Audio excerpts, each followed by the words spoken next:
গ্রামে গাছের নিচে সবাই বসে আছে। ইঁদুর একটা বড় বই হাতে নিয়ে হেঁটে আসে। হুম হুম হুম, আমি পণ্ডিত ইঁদুর। আমি অনেক বড় বড় বই পড়েছি। এখন থেকে গ্রামের সবাই আমাকে গুরু মানবে। ওরে ইঁদুর, বই পড়ে কি পেট ভরে? চাল ডাল খাইতে পারিস? পণ্ডিতরা খাওয়ার জন্য নয়, তারা শুধু জ্ঞান বিতরণ করে। গ্রামবাসী সবাই খিলখিল করে হেসে ফেলে। তাহলে গুরুজি, আমাদের বলো তো, ভাত ছাড়া পেট ভরে কিভাবে? আরে, জ্ঞান না থাকলে কেউ প্রশ্নই বুঝতে পারে না। আমি বলছি, আমি পণ্ডিত মানে পণ্ডিতই। সবাই আবার হেসে গড়াগড়ি খায়। বিড়াল হাই তুলতে তুলতে অলস ভঙ্গিতে মঞ্চে আসে। ওরে ইঁদুর, এত বিদ্যা তুই কোথা থেকে শিখলি? আমাকেও শেখা, আমিও পণ্ডিত হতে চাই। পণ্ডিত হতে হলে অনেক কষ্ট করতে হয়, বই পড়তে হয়, না খেয়ে থাকতে হয়। আরে ধুর, আমি এত কষ্ট করতে চাই না, সহজ কোনো উপায় বল। ঠিক আছে, আমার ছাত্র হতে চাইলে ১০০টা বাদাম দিতে হবে। কি? বাদাম দিয়ে বিদ্যা হয় নাকি?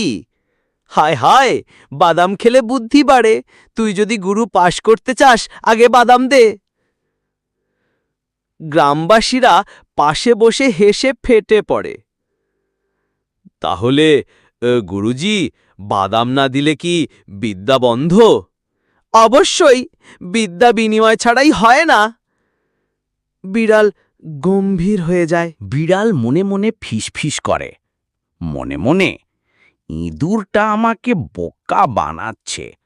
বাদাম আমি দেব কেন? বরং ওকেই খেয়ে ফেলব।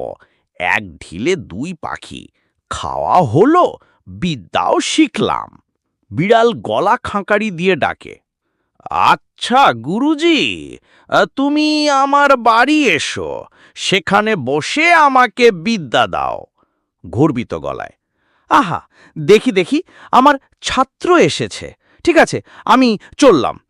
গ্রামবাসীরা একে অপরের দিকে তাকিয়ে হাসাহাসি করে। বিড়াল ইঁদুরকে নিয়ে আসে বাড়ির ভেতরে লোভী চোখে তাকাচ্ছে।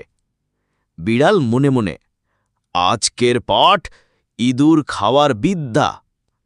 বিড়াল আস্তে আস্তে ইঁদুরকে ধরতে যায়। হঠাৎ ইঁদুর টের পেয়ে চিৎকার করে ওঠে, আহা, এ হলো বিড়ালের আসল বিদ্যা, খাওয়া। ইঁদুর ঝটপট খোপ থেকে লাফিয়ে পালায়। বিড়াল ধাক্কা খেয়ে পড়ে যায়। হতাশ কণ্ঠে, ধুর, ইঁদুরটা হাত ছাড়া হয়ে গেল। ইঁদুর দৌড়ে ফিরে আসে গ্রামবাসীদের কাছে। বিড়াল পিছনে আসে লজ্জায় লজ্জায়। আরে বিড়াল, বিদ্যা শিখতে গিয়ে বোকা হয়ে গেলে নাকি? যে অন্যকে বোকা বানাতে যায়, সে নিজেই শেষে বোকা হয়। সবাই হেসে ওঠে। বিড়াল মাথা নিচু করে বসে থাকে। ইঁদুর বুক ফুলিয়ে দাঁড়ায়। অতিরিক্ত চালাকি করলে শেষ পর্যন্ত নিজেরই ক্ষতি হয়।